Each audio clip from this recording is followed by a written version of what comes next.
Hello everybody. First of all, I'd like to begin by saying how much of a personal honour it is for me to present here. I've always heard great things about the privilege that we're to be part of it now. It's indeed a great privilege. I'd also like to extend very grateful thanks to Dr. Ashraf Hoque, who very kindly invited me to contribute, and also to who produced, organised this event. Okay, so this working paper attempts to explore the complex world of local politics in the London Borough of Tower Hamlets. Specifically, the paper draws attention to the role of the borough's substantial Bangladeshi community in its political affairs. It argues that the Bangladeshi community there has utilised certain vernacular approaches to democratic governance, some of which it seems are in operation in South Asia, while others have been developed as a consequence of specific experiences in diaspora, in order to successfully establish itself as the most powerful stakeholder in the domain of local politics. I suggest that contrary to certain impressions generated in the wider media and by national government, the community has been historically less inspired by religious or political ideologies than by a spirit of pragmatism, going back to the early formative years of the community, where votes are given and renewed to those individuals or organisations who actually get things done, regardless of their personal, religious or ideological leanings.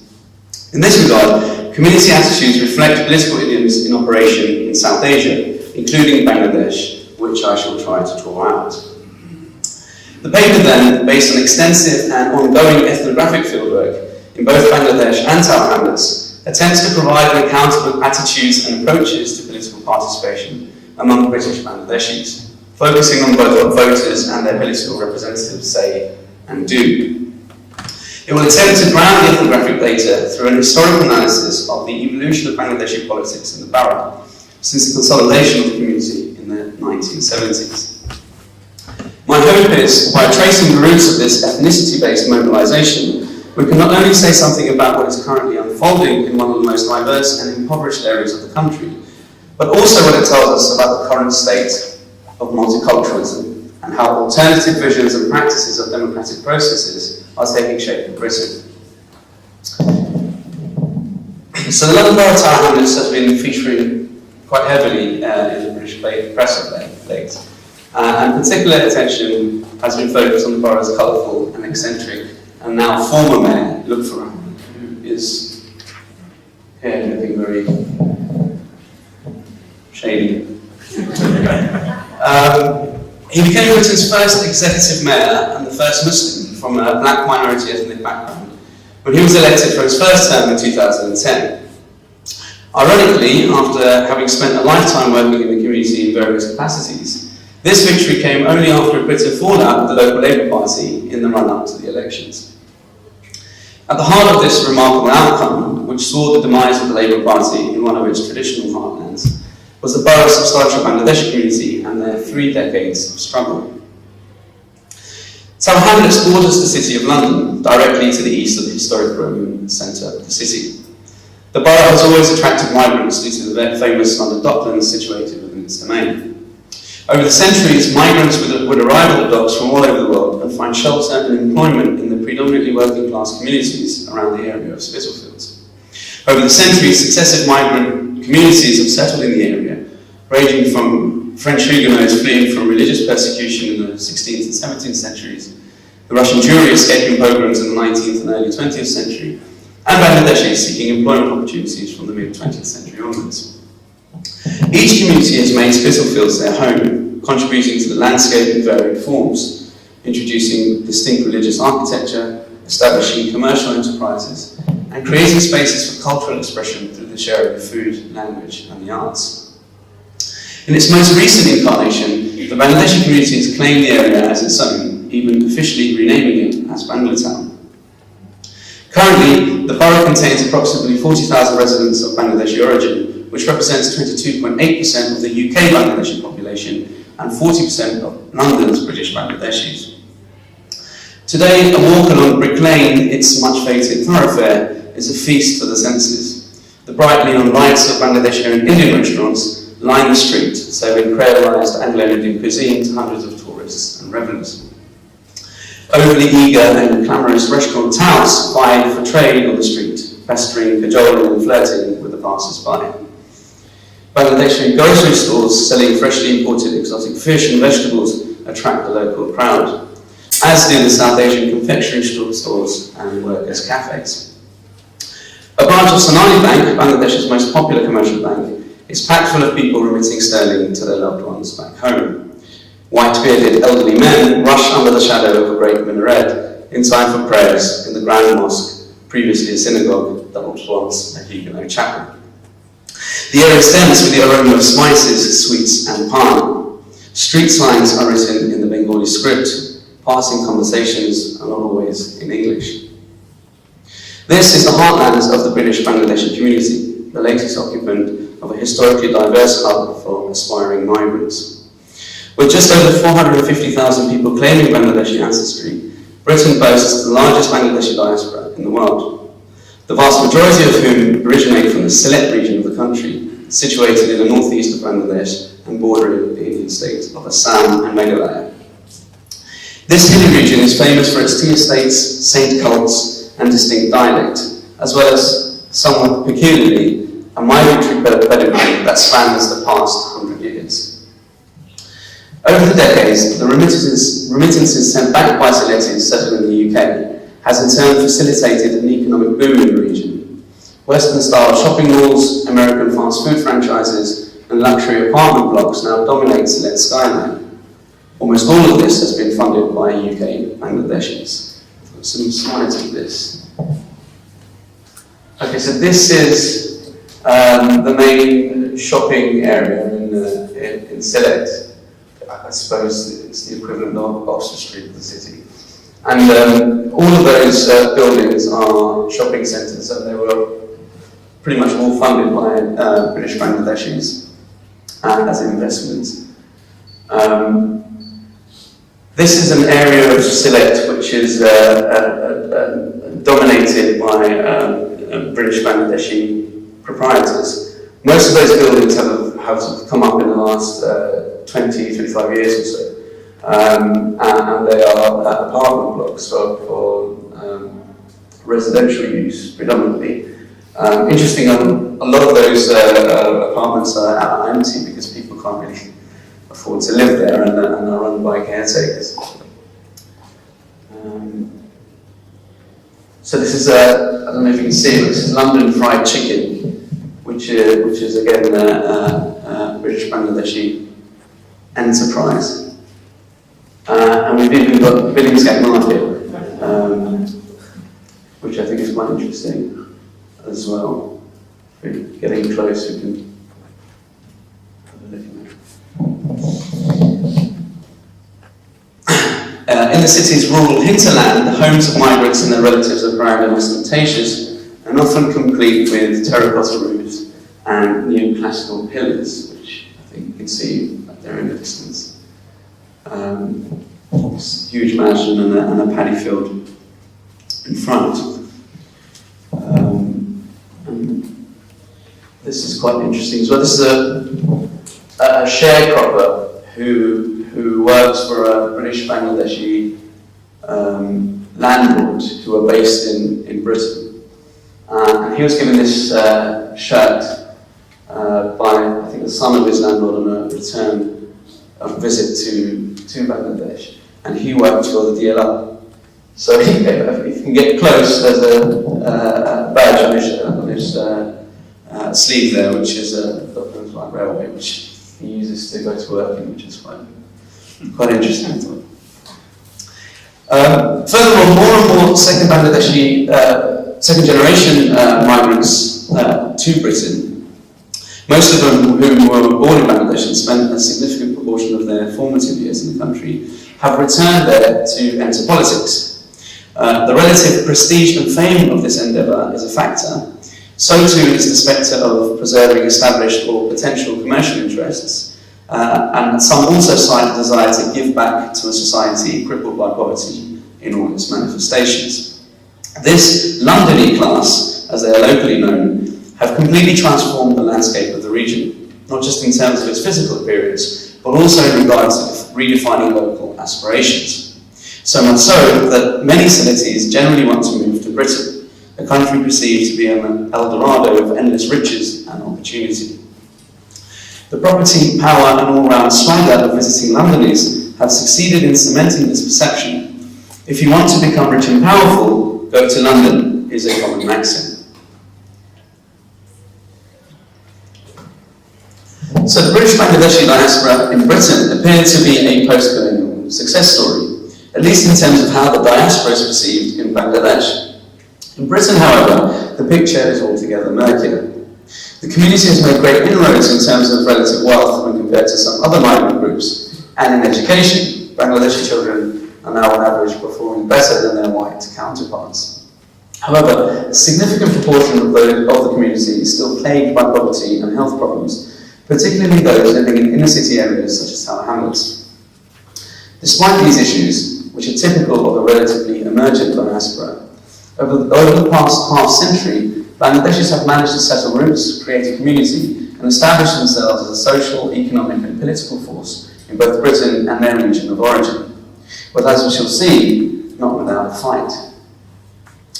Saletis first came to Tower Hamlets during the colonial period as seamen. The East India Trading Company, and later the British Merchant Navy, together with various commercial shipping lines, had heavily recruited workers from the Sylhet region to service the engine rooms of their vast fleet of maritime vessels based in Calcutta. These young men, known as Lascars, had managed to dominate labour on board the ships due to a combination of factors. Firstly, the riparian landscape of the district of Sylhet translated to a natural propensity towards seafaring. Secondly, colonial, ethnic and religious stereotyping was also a factor.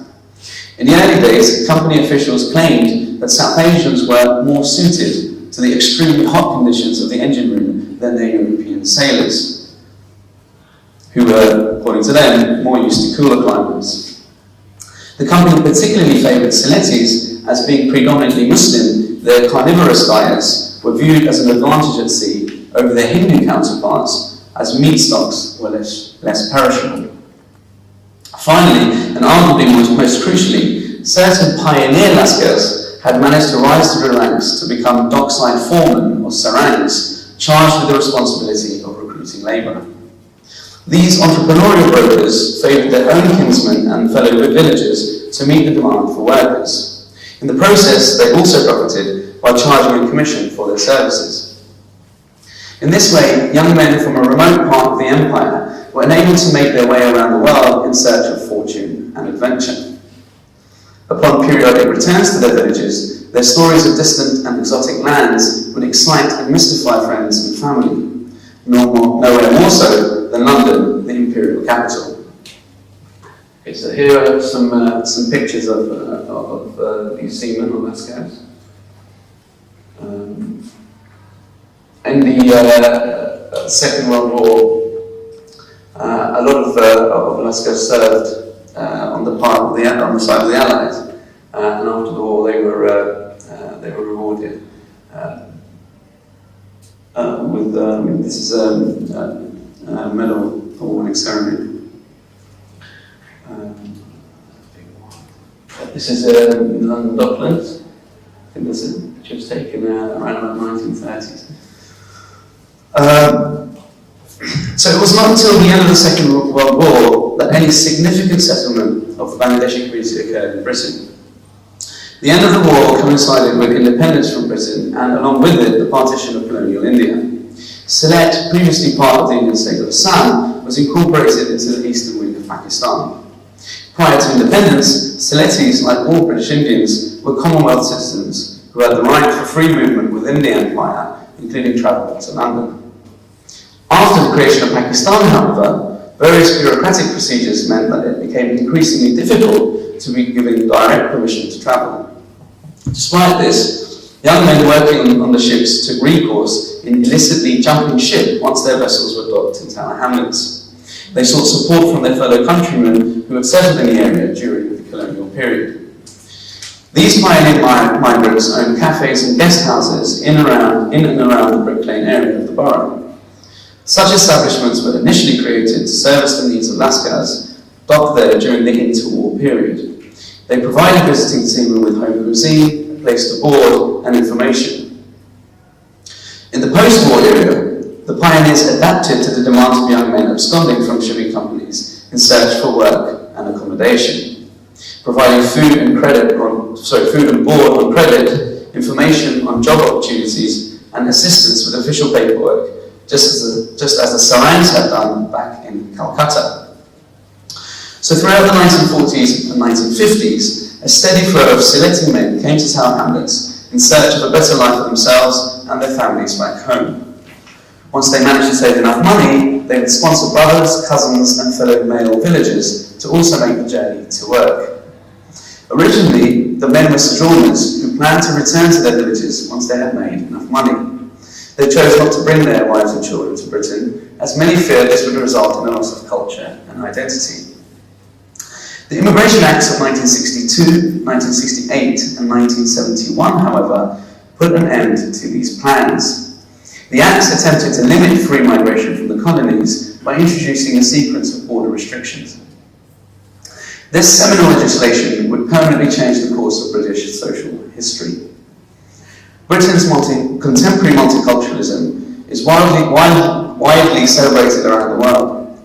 However, the presence of its various ethnic communities, the most substantial emanating from the Commonwealth nations, would not have been possible without the enactment of immigration legislation designed specifically to undermine cultural pluralism.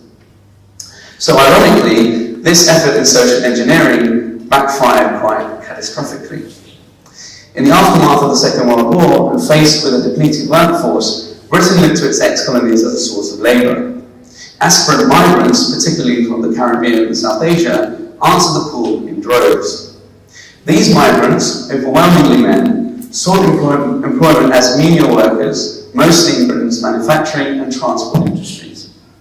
They worked long, antisocial hours in jobs unwanted by indigenous workers.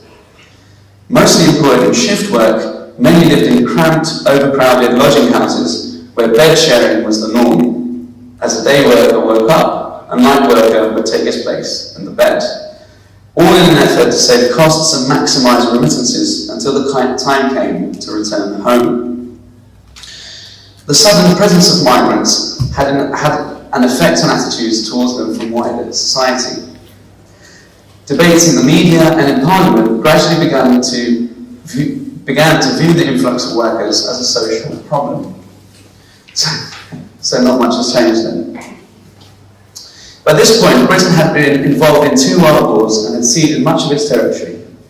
This had contributed towards perceptions that British civilization was in decline. Without an empire and faced with the reality of social and economic decay, it was a period of marked insecurity. The presence of swathes of foreign migrants intensified such anxieties.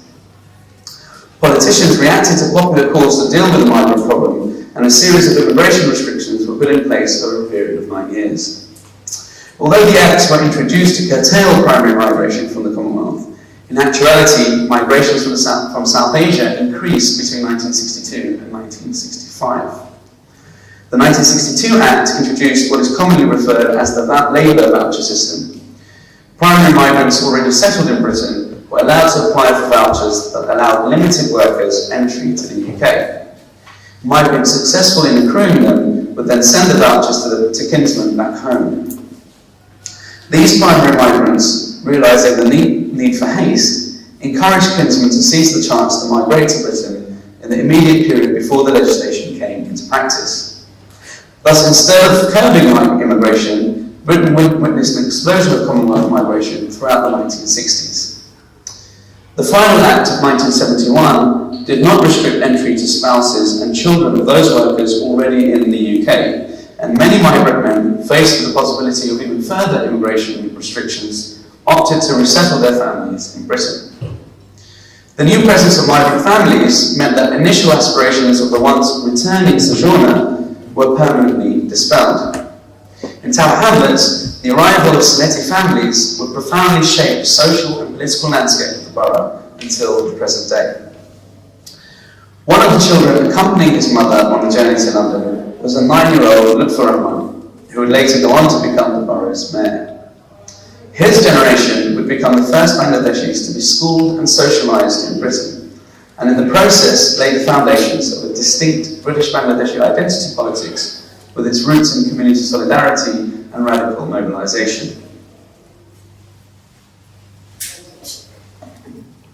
So the 1970s and 1980s saw the settlement of hundreds of Bangladeshi families in Tower Hamlets.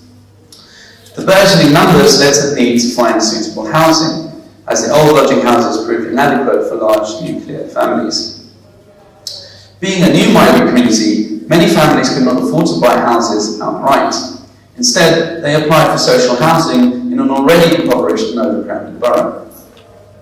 Families were initially offered homes in parts of the borough that were predominantly white.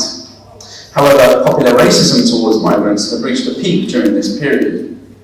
Bangladeshi families who moved to outlying parts of the borough experienced various forms of hostility, including graffiti on their properties, verbal harassment in the streets, and even physical abuse by organised mobs.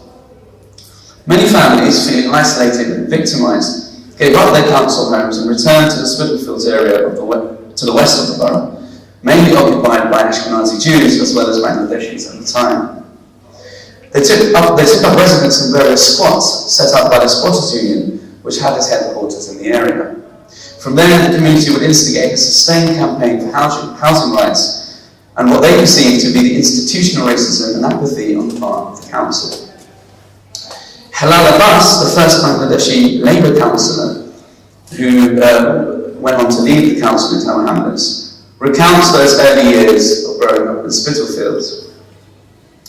I remember just around the corner from here, in Quicksand Street, the council had built a brand new block of flats next to a far older one. As soon as it was completed, the council moved in all white tenants, even though there was a block of Bengali tenants in overcrowded conditions living next door. I remember asking white pupils at school who lived there why they had moved them there when we were living in the old flats. So there was blatant discrimination in those times.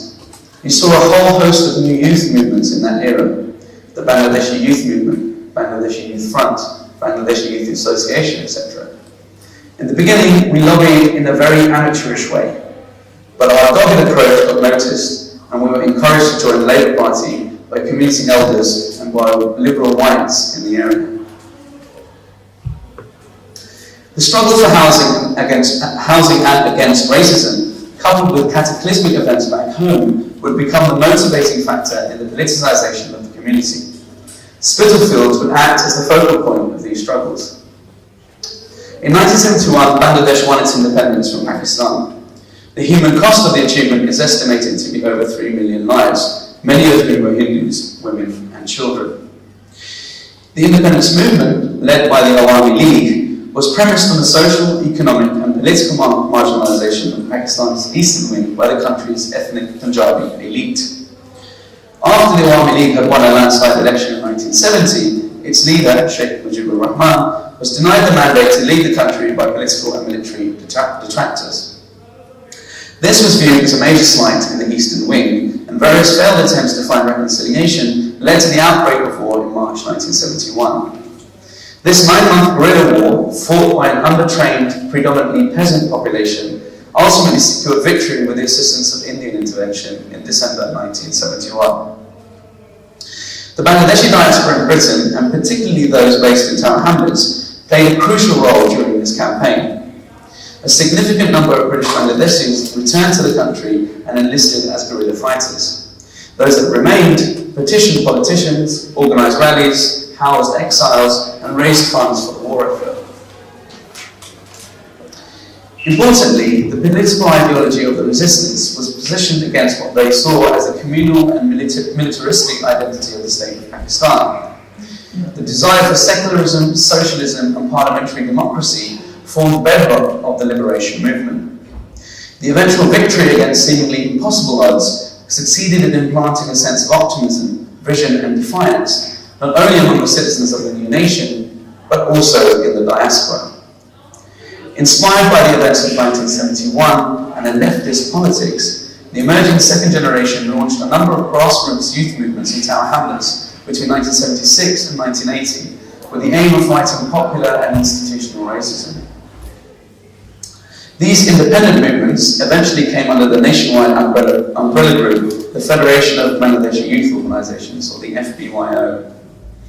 Along with addressing long-standing housing issues, they united to tackle the spate of violent racist attacks orchestrated by the far-right National Front, who incidentally are organising another rally after years in Pavilion, I think in next week, after the general election, against Dr. Rahman, but we can talk about that later. The watershed moment came in 1978 when a young textile worker, Al-Tawali, was stabbed to death near Brick Lane in a racist attack. The FBYO responded by organising a march from Brick Lane to Downing Street behind Al-Tawali's coffin. The protest was attended by 7,000 Bangladeshis from all over the country. A few months later, after the Bangladeshi community had finally secured assurances by the Greater London Council to rehouse squatting families living in the Spitalfields area, about 150 white youths rampaged through the area, causing damage to commercial properties and vehicles. A week after this incident, the youth movements teamed up with the Anti-Nazi League to organise a united anti-racist march. This was a series of marches of multiracial demonstrations against the National Front in the late 1970s. I've just got a photo here of, I don't know if it can get this any bigger.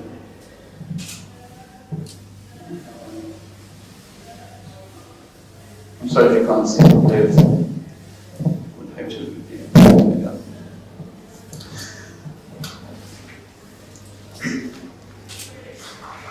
Okay, alongside organising public protests, youth groups also set up vigilante patrols in Bangladeshi areas. Groups of youth would take it upon themselves to physically defend their streets. Over the course of the decade, the Bangladeshi community in Tower Hamlets had evolved from a politically passive group, marginalised by social services and victimised by the far right, to a collective galvanised by the wars of radical politics, where recourse to violence and street protests seemed to be a pragmatic option. This uncompromising and assertive generation, schooled and socialised in Britain, was soon to attract the attention of mainstream political parties, in particular the Labour Party. In the 1982 borough elections, a Bangladeshi candidate, Dr Hoque, was selected as ward councillor on an independent ticket. The community managed to utilise its established networks to successfully push through its candidate in an unprecedented political coup. Prior to this, the Labour Party had not shown sufficient interest in seeking nominations from the community. This victory not only demonstrated the extent of dissatisfaction and antipathy harboured towards mainstream political parties, but also the power of the community to select its chosen candidates to represent its specific interests. However, even more significant was the vernacular manner of political engagement. Labour had not put forward any Bangladeshi candidates in the Spitalfields ward, much to the annoyance of the Bangladeshi community who lived there. In response, the community created the People's Democratic Alliance, or PDA, which sought candidates from all the various community groups, utilising Bangladeshi village and clan networks. Stirred by this new political reality, certain Labour councillors actively encouraged second-generation candidates from various youth movements to join Labour in preparation for the 1986 council elections. Labour politicians were keen to retain their influence within a working-class community that, in theory at least, was naturally inclined towards the left-wing principles of the party. Youth leaders and activists were targeted who had created a substantial following during the battle for housing and against the National Front. They failed to consider, however, the prevalence and influence of patron-client dynamics embedded within the community, which had proved to be effective for the Lascars in the early settlement period, in the struggle for independence, the successful lobbying for council housing, the fight against fascism, and the election of an independent ward councillor. Labour councillors had underestimated the role of village networks, the place of lineage groups, and the politics of pragmatism that had defined Bangladeshi political engagement up until that point. In a council by-election in 1985, Labour put forward its first Bangladeshi candidate as ward councillor for Spitalfields. The 25-year-old Halal Abbas, mentioned earlier, an outspoken youth campaigner on housing issues, was elected councillor. Abbas defeated the previous independent councillor, Nurul Haq, by 80 votes. At the next council election in 1986, the newly formed alliance between leftist elements of the Tower Hamlets Labour Group and the Bangladeshi community brought about the election of 5 Bangladeshi councillors. Within the next 15 years, the Bangladeshi community had a substantial grip on local politics. The dominance of this alliance with Labour was most strikingly demonstrated when Halal Abbas went on to become elected for Britain's first black leader of the council in 2002. In the 4 subsequent council elections between 1986 and 2002, Bangladeshi councillors maintained a proportionate increase in representation. In the 1994 elections, all 8 candidates in the Spitalfields ward were of Bangladeshi origin. This formative period of Bangladeshi politics in Tower Hamlets paved the way for the emergence of one of Britain's most recognisable and controversial politicians, and a style of doing politics that currently threatens to undermine the entire political establishment. For many in this community, the mayor or the former mayor is the epitome of previous struggles. For a community that has always seemingly gravitated towards pragmatism, Lutfur Rahman, like so many of his political predecessors, appeared to get things done. At Lutfur's election rally, I spoke to a 22-year-old British Bangladeshi man who summed up the mood. Lutfur delivered. All politicians fill their pockets, but what's important is if they get the work done. He met his targets, even went beyond. Look at areas like Bow and Stepney, new builds. The place has completely changed in a matter of a few years. The old people love Electoral because of this. They've suffered for years and now they're seeing real change. Look at all the old people here. They've struggled for decades to see this.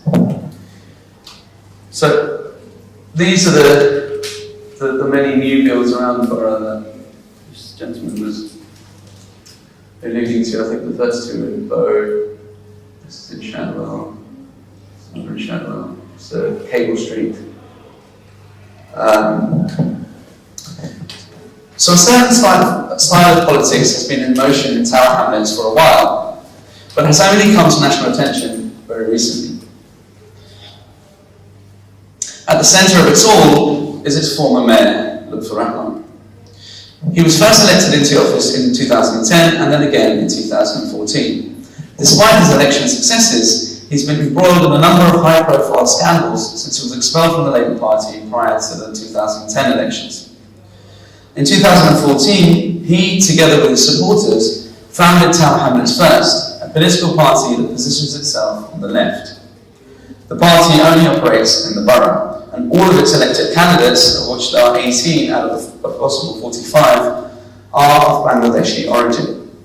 Lutfur, as he is popularly known, is a solicitor of Bangladeshi heritage and has been at the centre of a media storm following the conclusions of an independent report commissioned by the Secretary of State for Communities and Local Government, Mr. Eric Pickles, which in turn followed a BBC investigation on an allegation of alleged misappropriation of council funds to Bangladeshi and Somali organisations in the borough.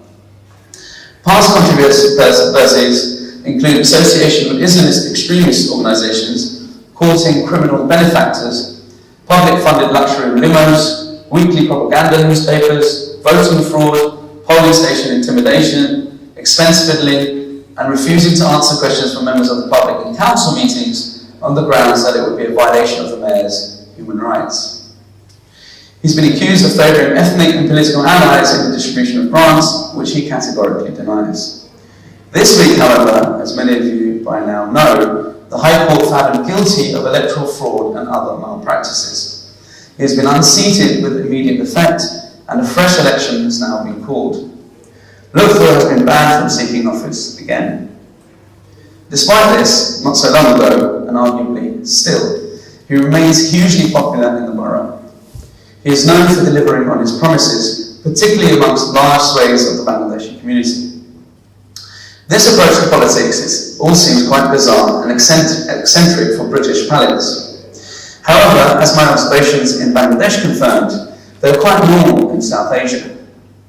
There, politicians are expected to be larger than life.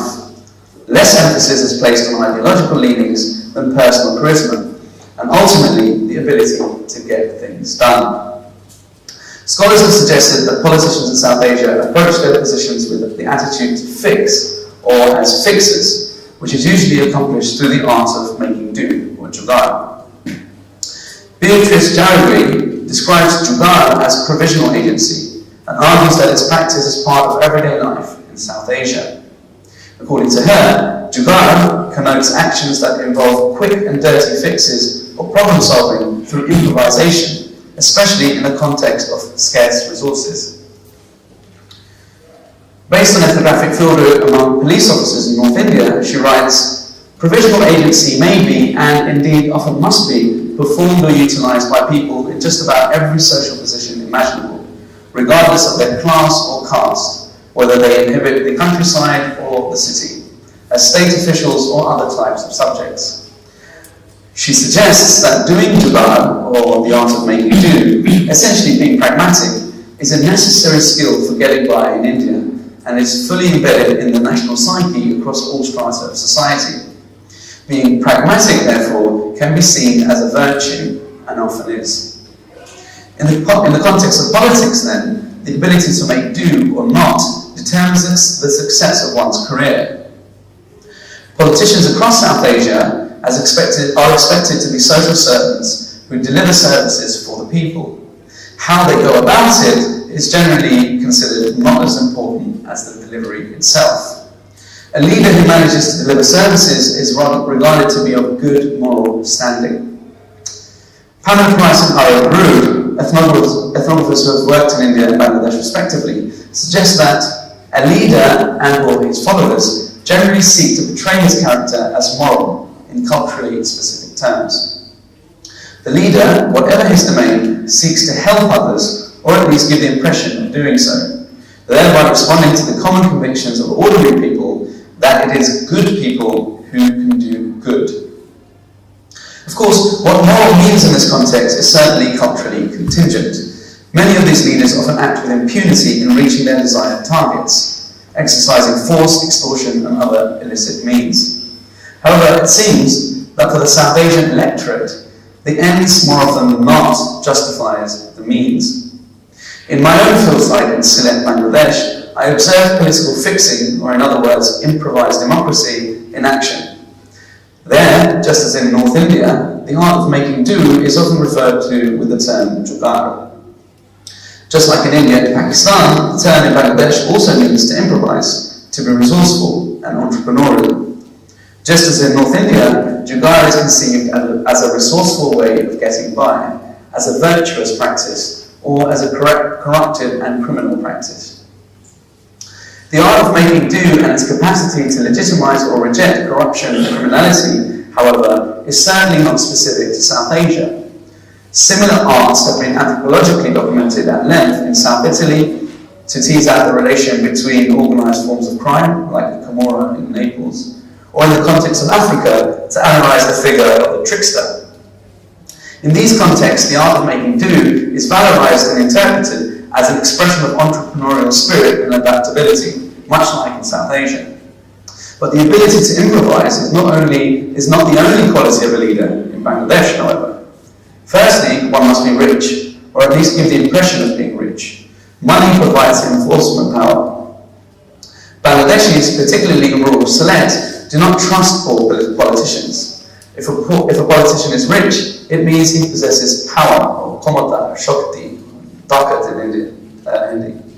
He is aware of how to make money, often from criminal entrepreneurship, how to spend it, and most importantly, how to keep it. Money in Bangladesh equates to power and a web of influential and efficacious contacts that can buy impunity. Next, the successful leader needs to be wily, chalak, hoshiyar, or dima. He or she needs to have scheming skills. In a competitive world, he needs to possess the appropriate guile and acumen to protect and enforce his followers' interests.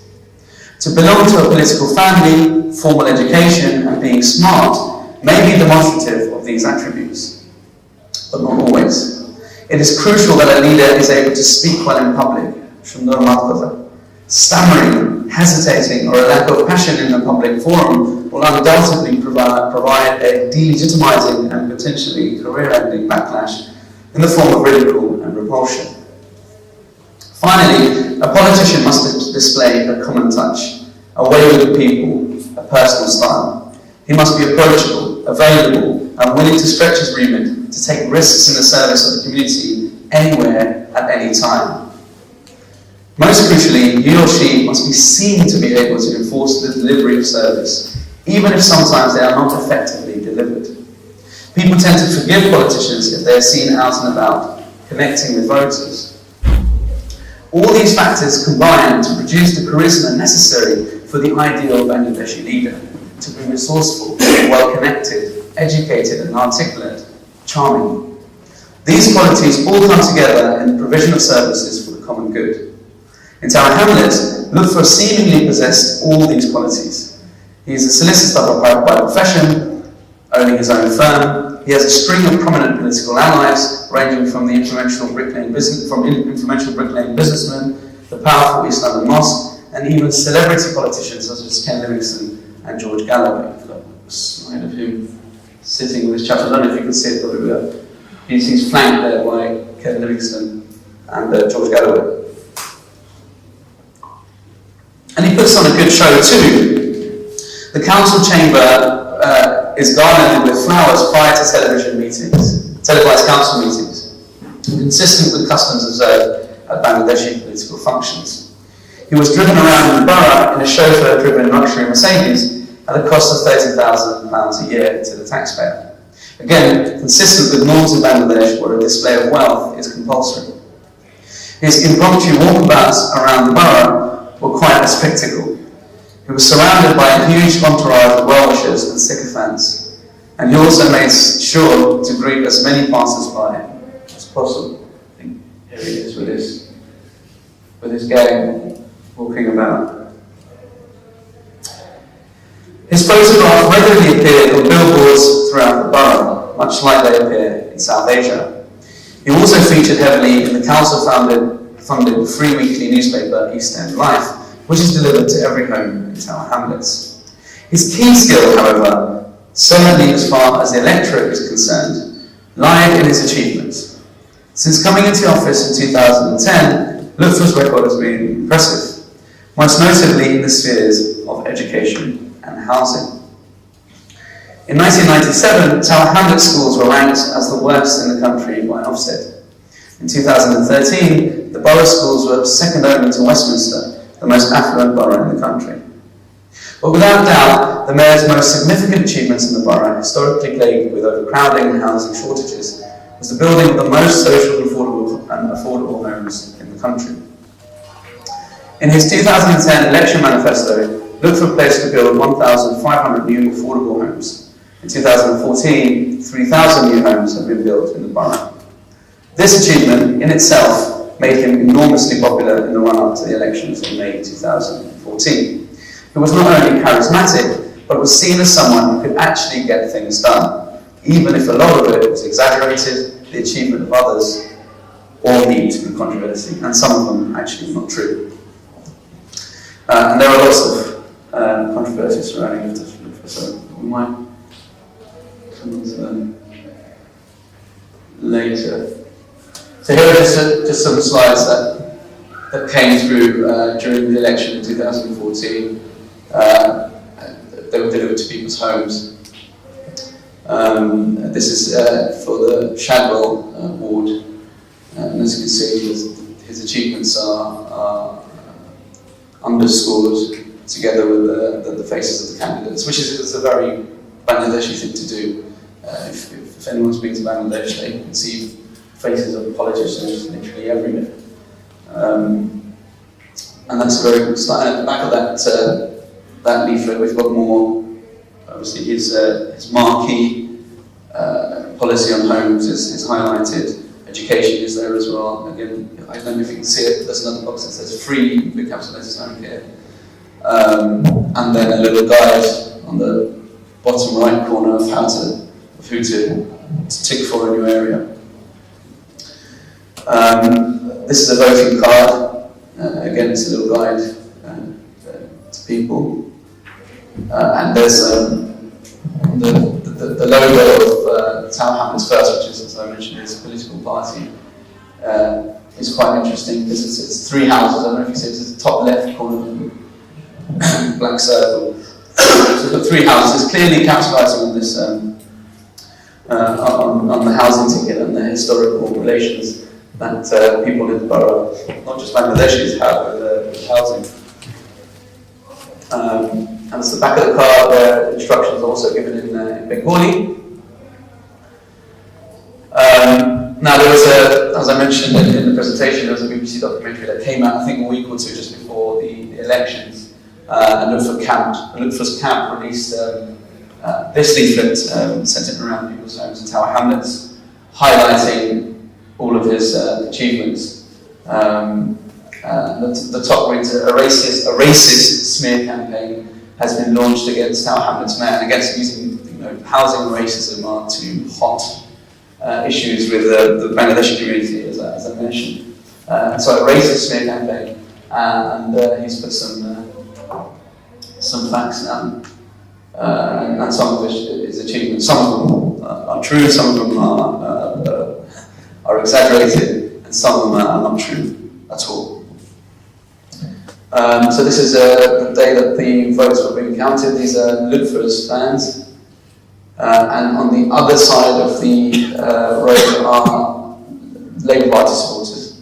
So it's quite funny outside. There were different areas according to who they voted for. And I don't know if you can see, but there is a large number of Bangladeshi men. A lot of whom are middle-aged and above, so they are from that second generation and early first generation. So, and here's an entrepreneur doing the pragmatic thing and selling some Bombay mix to the crowd. Okay, so in this presentation, I've tried to map out the political development of the Bangladeshi diaspora in Tower Hamlets. I've tried to show how the community has emerged from a relatively marginalised and subordinated group to the most powerful political bloc in the council. I've shown how new styles and approaches to politics, some of which have been adapted from South Asian political norms, have been embraced by the community. I've also shown how certain experiences specific to life in Britain have contributed towards the creation of a distinct approach to political engagement for the borough's Bangladeshi residents. This way of doing politics, however, has recently upset mainstream liberal sensibilities and attracted certain criticism from commentators, policymakers, and parliamentarians alike, even though it's been going on in the borough for quite some time. So what factors have led to this marginalisation?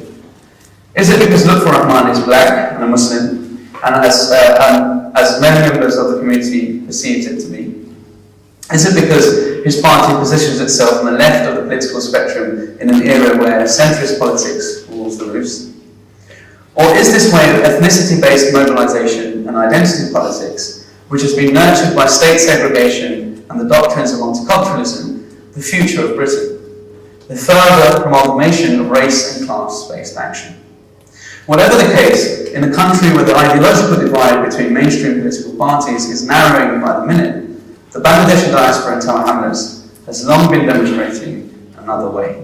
Thank you very much for listening.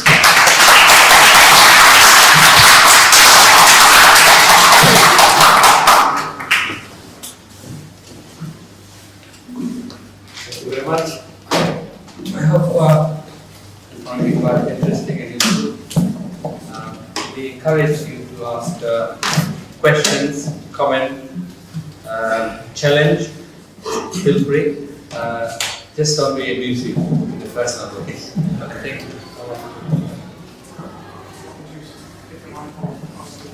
I think you speak.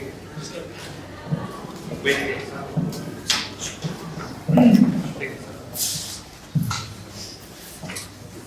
Speak louder. Dr Ashraf, thank you very much for a wonderful talk. Very detailed. I'm assuming that you're from Tower Hamlets as well? No, I'm not actually. No. I was born and brought up Tower Hamlets. My name is Dr Ashraf Hoque. I'm a barrister, second generation. A couple of things I wanted to say in terms of your research and and I'm not 100% sure. I'm going on my own knowledge and experience. Sure. I don't know if Lalwai actually was the first council. I remember Uncle Siddiq, who passed away, could have been one of the first Bangladeshi councillors.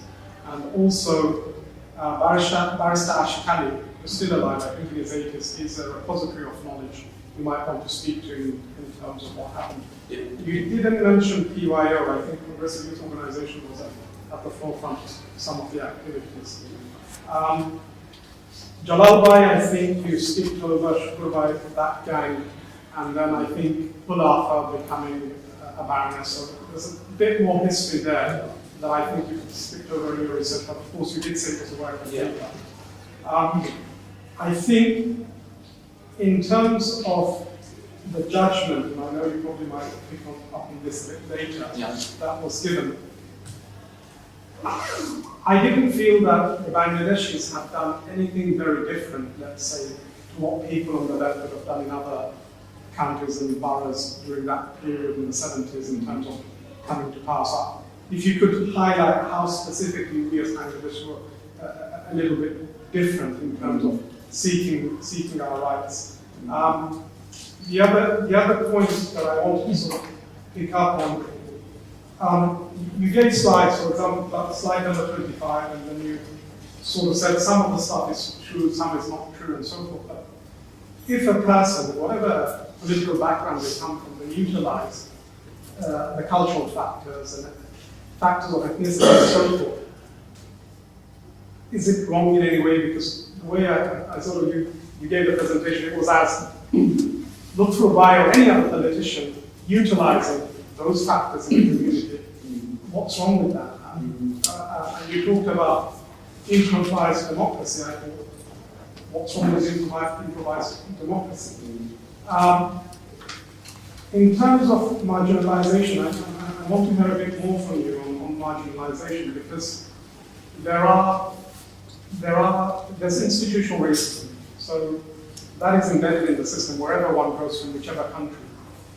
Can you sort of shed some positive light in terms of the Bangladeshis? Because one angle in terms of the judgment and so forth is it's seen as negative. But a Bangladeshi politician who comes to the top is pulled down by the judge or whatever happens. But talk about, can I have a few nuances about what is positive? Because it seems to me the Bengalis came here right at the bottom of the social ladder and immigration. And they came here and actually they achieved something. So yes, Galloway was an MP from here. Yes, Lutferbai left Labour, not a mainstream party, became someone. But doesn't that show something that is actually quite positive, that we as British Bengalis are not sitting down here to be able to take it as it were, whatever the master serves? And I'm speaking openly, not reflecting any political background. So I'd like to hear what is innovative about the British Bengalis and some positive aspects of this story.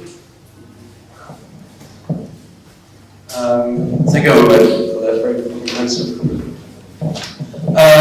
With regards to Halal Abbas, I think was, from my understanding, he confirmed this, that he was the first Labour councillor. I don't know, I'd have to speak to Barrister Ashraf Ali, if you've got the context from great. Yes, and all the other details that you mentioned, as I said, it's still working paper, it's still under research, so I'd be very grateful to speak to you afterwards about that. I don't know if I didn't want to give the wrong impression, it seems like maybe I did, but it's not an attack on anyone per se. I'm looking at it from an anthropological point of view. And specifically my interest is how what attracts people to politics, politicians, what are the notions of charisma, how do particular styles affect people, and not necessarily to say something right or wrong about what's going on. Your question about cultural factors, what's wrong with using cultural factors in the political domain? And I don't think everybody does it. Whether it's right or wrong, it's done by everyone. And Lutfer he's under a lot of scrutiny for patronising the Bangladeshi community in Tower Hamlets by, to be honest, the right-wing press predominantly. And they have a particular agenda, and the right here patronise groups themselves, corporations, wealthy businessmen. That is part of democracy. The nature of democracy is that. In India, for example, we've got caste politics, and since independence, that's been very much a burgeoning. And when we talk about Indian democracy, or when Westerners comment on Indian democracy, they say it's the greatest democracy in the world, and how wonderful what's going on. But that democracy is based on caste politics. If you're a certain caste, you vote for another caste. It doesn't matter if the guy you vote for is the biggest crook there is in the country. They still do it, but that's the nature of democracy. And your question, far away, opens up that particular debate. This is we have to sort of problematize the structure of democracy. And it's not my point today to necessarily moralize on what is good and what is bad. This is just purely to provide a vignette, if you like, of these phenomena. And this issue of marginalization, again, it's a similar point. The Bangladeshi community here has been, like you said, it started from the bottom. And I would argue are in a very strong position now. There's lots of very, very positive things that are coming out of the Bangladeshi community. And it's horrible to compare, but when you compare them with other groups, they're in a much better position. So this way of engagement, and that's why I think maybe my point that comes through across in the presentation, I've tried to sort of illustrate that they've really started from nowhere as a passive group, and now are at the forefront of many good things in British society and are a key stakeholder in our country. Thank you. It's been absolutely fascinating, and it's possible we have a copy of your presentation. I'd be absolutely delighted. Yes. I'd like to draw your attention to a recent development. The City India Network and the City Seek Network, business organisation, the City of London, they periodically join forces and recently had just a few weeks ago City House things where they had representatives of all the major political parties give a presentation to them and try and persuade them why they should back those parties.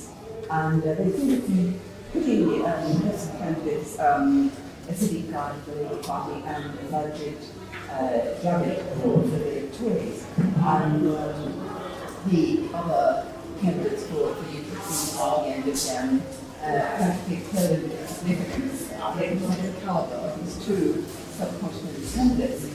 And I think it's like a history making, starting to really follow politicians, on a national level, all of the time. Why should we work? Because they just really approach the serious assertion of their voices. And for me, one thing I thought has been missing is periodic joint functions by City Seek Network and City Hindu Network. I thought the Muslim voices were missing. And I'm very conscious that Britain is divided and ruled in India. First of all, the 1905 partition of Bengal, that with the Kaur and other leaders, they managed to get overturned in 1911, 1912. But then, when Britain failed in that partition attempt, they again pushed it through in 1947, the Mountbatten partition in India. And to me, it's heartbreaking the way the British have divided and ruled. And I would truly love to see the Bangladesh business community and the Pakistan business community, joining up, having a united front and joining up, obviously on a voluntary basis, informal. Nobody can hear a joy bless. No idea what the previous one. And also, mentioning about the coming together of the Muslim community with the City Hindu Network and the City Seek Network, very conscious Britain has divided and ruled in the subcontinent very effectively. And I think it's time, because I was brought up by a father who was brought up in Bengal in his youth, and he brought me up on the mantra, the Indians are my cousin brothers. So this was pre-partition, so to him, the Bangladeshi people, the Pakistani people, the current Indians, all cousin brothers. So this is how I see the subcontinent. And I feel it's very important with this new initiative of the City Sikh Network, City India Network, calling the politicians to account in a very powerful, very professional way. And I'd love to see the Muslim voice, the Muslim Pakistan and Bangladesh all coming together. And additionally, what I'm planning is to push the institute directors for an invitation for the business members of the subcontinent with a view to extending invitation to membership of the institute directors. I feel that there could be a subgroup, subcontinent subgroup. There is a Chinese subgroup within the IOD, and so I just would welcome your and Mohammed's sort of participation. So I envisage this sometime next year.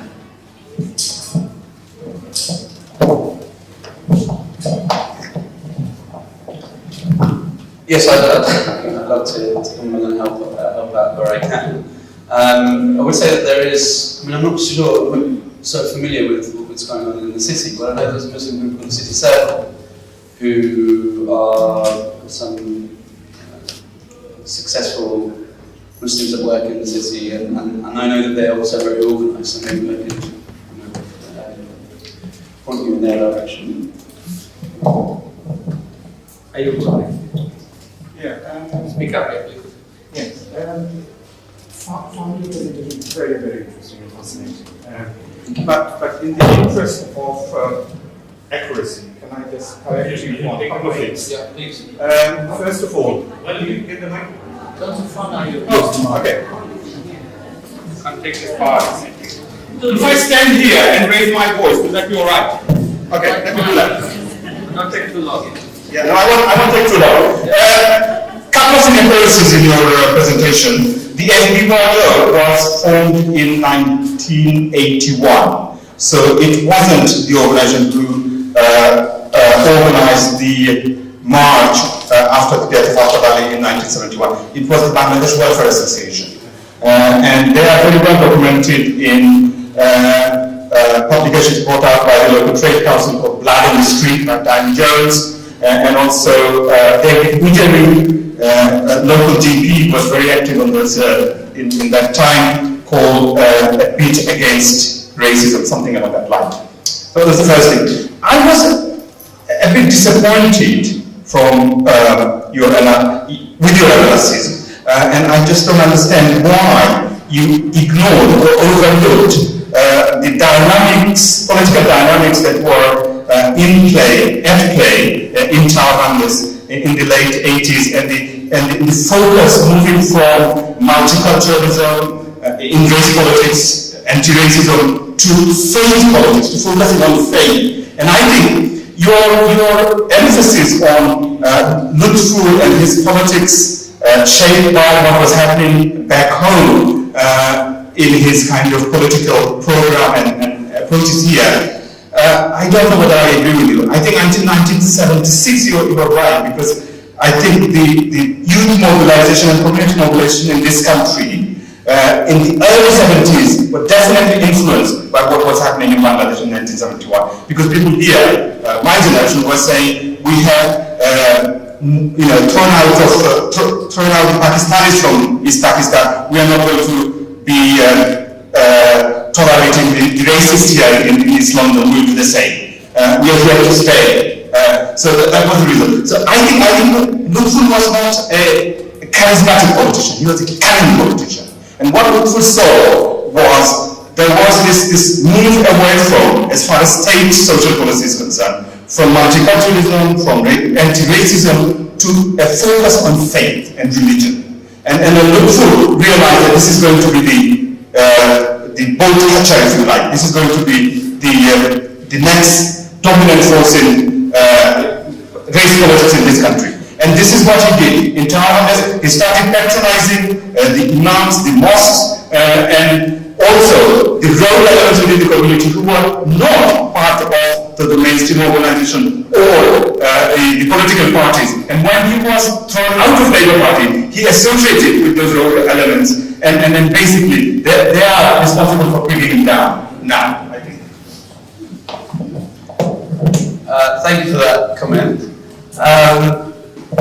I'm not sure I'd focus on faith. I think the point I was trying to make is that there is a historical association with the Bangladeshi community in Tower Hamlets with regards to their struggle for housing and against racism.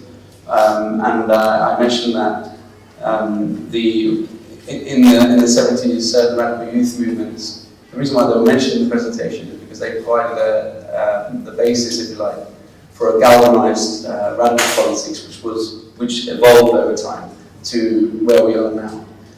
You're quite right, in the late 80s there was lots of activity going on, but my paper is not necessarily a historical paper, and that's probably why there's so many historical inaccuracies in it. It's more of an anthropological paper, trying to understand why people vote for the people that they do, why they vote for someone who's clearly very controversial, and he's divided opinion already today. And that, for me, is, in terms of anthropology, it's also a form of charisma. Being cunning is also a form of charismatic appeal, because it means that you're quite Machiavellian. Machiavelli, of course, was a political philosopher, and there's a tradition of politics which has emerged from that particular source, philosophical source. So I don't know. Yes, you're quite right that there's an element of faith that capitalizes on, but I didn't mention that in the presentation as elaborately as I could have done, because he has very pragmatically, again, which is the salient point of the presentation, recognized that there is a rise among particularly third, fourth generation British Bangladeshis, where they are not looking really back at home as you once did, as your generation once did. They're very comfortable to be British, and they are British because their parents are British and their grandparents are British and they've been schooled and socialised here. And their Islamic identity is one that's been attacked all the time by the media, by policy, by on the street. And as a form of resistance, I mean, this goes back, I've also done work on this sort of thing as well, sort of youth, Islamic identity amongst youth. This has resulted in a longing for a community which is abstract, it's no conception of the Ummah, and a way as a counter discourse to this perceived alienation, or this this fifth column that So it's also the issue of belonging. Yeah, absolutely. It's a complete identity-based discourse that's going on. And Lutfer, going back to the original point, is Lutfer is capitalising on those sentiments, and he's providing this space where you can be British and Muslim, right? Using all the iconoclasticism of that, and he's becoming very popular amongst youth because of that reason, and not only just amongst youth, because whenever you use religion with people who are religious, you're going to get their attention.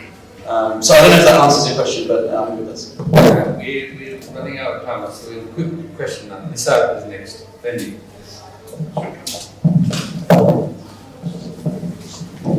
Nisar wants to retire. Sorry, Quick question. it's not a question, just wanted to comment. Just very brief comment.